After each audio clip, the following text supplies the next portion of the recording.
Hello and welcome. This is a presentation relating to the changes in the nursing profession within care homes.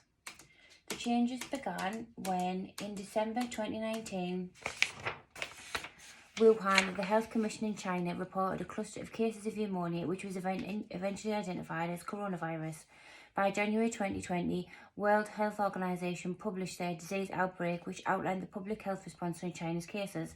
Then, on January 12th, China shared the public genetic status of COVID-19, and then on the 13th of January, COVID-19 case was found outside of China in Thailand. Then on March 11, 2020, saw the World Health Organization declare COVID-19 was characterized as a pandemic following months of research and the top scientists from around the world.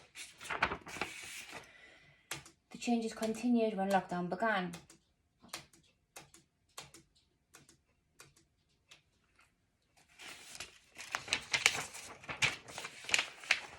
On the 14th, the government allowed testing in care homes in a small number of residents if COVID was suspected.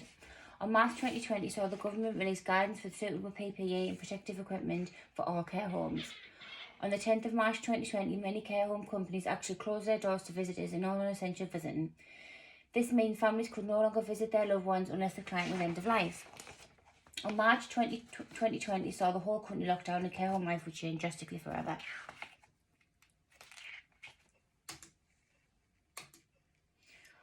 The roles and responsibilities when it came to nurses changed, as during COVID pandemic there had been many changes.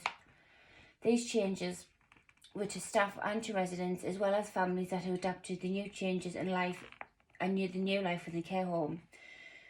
Nursing staff had been hit hard, as well as adapting to all the new rules and regulations which changed frequently. They also had to take on a new role as a family member and communications, as well as tests for staff and the introductions of LFT and PCR tests. Nurses have had to be more accountable for their actions outside the home and to protect their residents and their families. Nursing staff have also had to revert to using technology to ensure many families and residents remain in touch.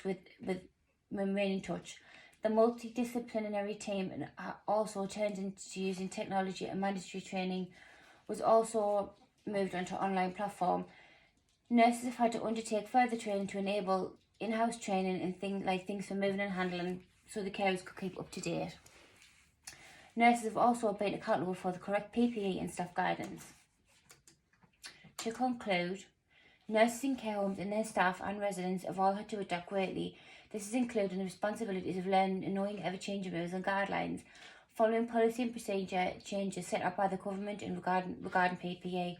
Nurses have had the responsibility of liaising with families and friends and keeping up to date with their loved ones by using technology.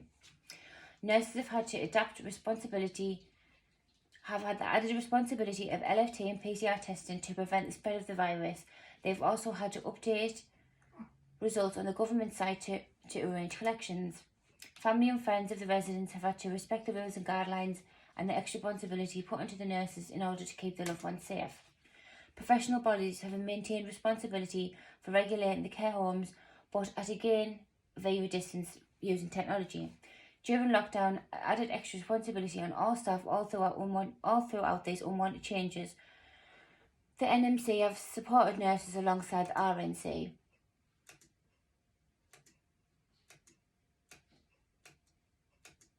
A discussion on the changes within the nursing care. Isolation has been known to have a negative effect on mental well-being. This was also noticed to the residents within the care home.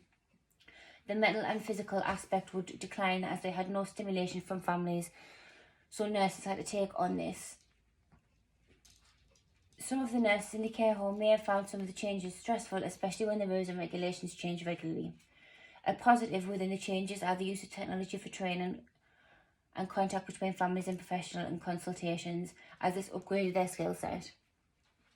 Another change to mention is the government changing legislation to now instill that care home workers in the UK must have the COVID vaccinations unless medically exempt. Some nurses in the care home setting have found this difficult and felt their choice has been removed, but understand it is to protect their residents. LFT and PCR testing have been difficult and remains ongoing within care homes, and nurses have to do these tests. Nurses have also been prevented from working in other settings, meaning income have been decreased, especially for agency nurses. This is where, if they were not booked, they lost shifts. Next, professional bodies. QCQ ensure health and social care settings provide individuals in their care settings effective and compassionate high quality care whilst promoting and encouraging improvement. Safeguarded by the local authority, protect vulnerable adults and children from harm.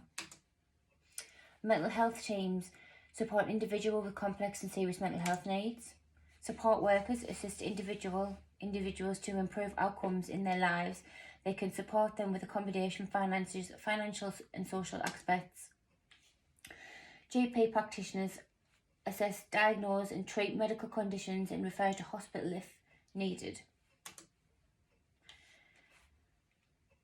Deprivation of liberty safeguarding, which is DOLS, ensure individuals are cared for in the least restrictive way under the Mental Health Act 2005.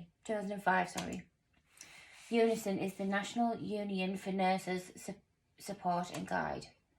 RNC are the Royal College of Nursing assist and advise, as well as offering continued professional development and resources to nurses.